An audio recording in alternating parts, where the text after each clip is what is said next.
The sequence of reaction, which is known as oxymercuration, followed by demercuration,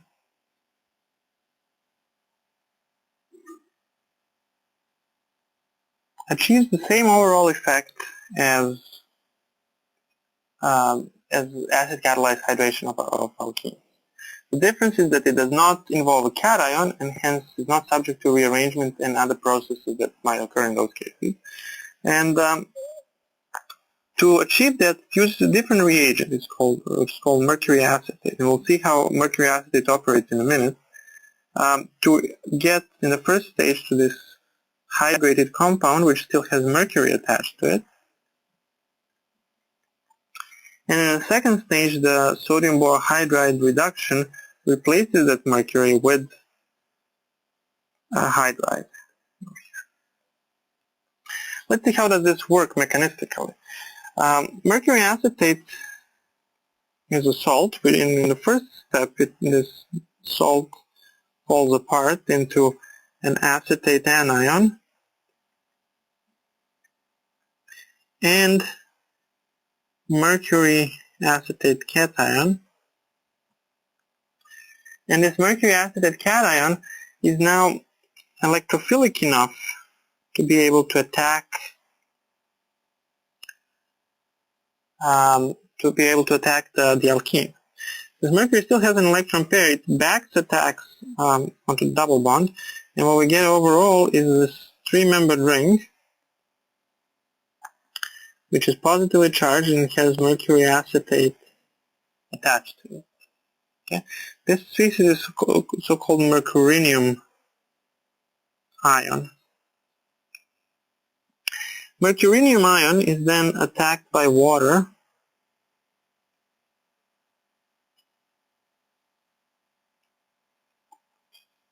which opens up this three-membered ring to give us protonated version of an alcohol, which is then quickly deprotonated, and mercury acetate here. Sorry, mercury acetate without positive charge. And then upon deprotonation, we get this species.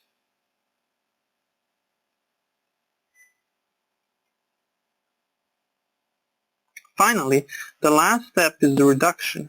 This uses sodium borohydride. But sodium borohydride is basically a hydride donor because if you think about BH bond, this bond is really polarized towards the hydrogen as a negative end because boron is so electropositive. And this acts, you can look at this as an SN2 reaction, although that's not exactly accurate, and simply replaces this mercury with a hydrogen, and then mercury precipitates an acetate anion is eliminated. If we do this, so this gives Markov-Nikodym product without possibility of rearrangement, so this is very useful in synthesis. But the question is, why does Markov-Nikodym product come out in these cases? And one can look at this, if we look at the crucial intermediate, and this is a three-membered ring here. This three-membered ring is clearly positively charged, so it's cationic, and this can be viewed as approximately that this cationic charge is more so developed on this carbon than it is on the other carbon.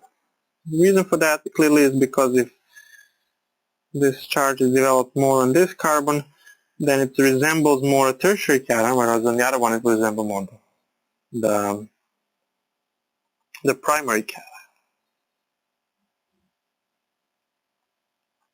And therefore, upon opening, water will attack the more hindered position to give us the tertiary cation again. Okay. To see this in an example,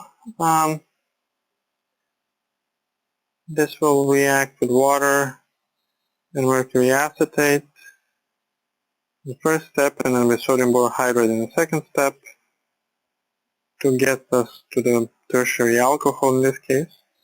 And also one important and very useful note is that we can do this with alcohols as well. So if we do this with methanol and mercury acetate,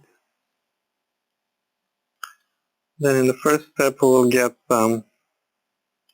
mercury attached over here and OCH3 group attached here, so we get an ether, and then the reduction will give us the desired ether derivative.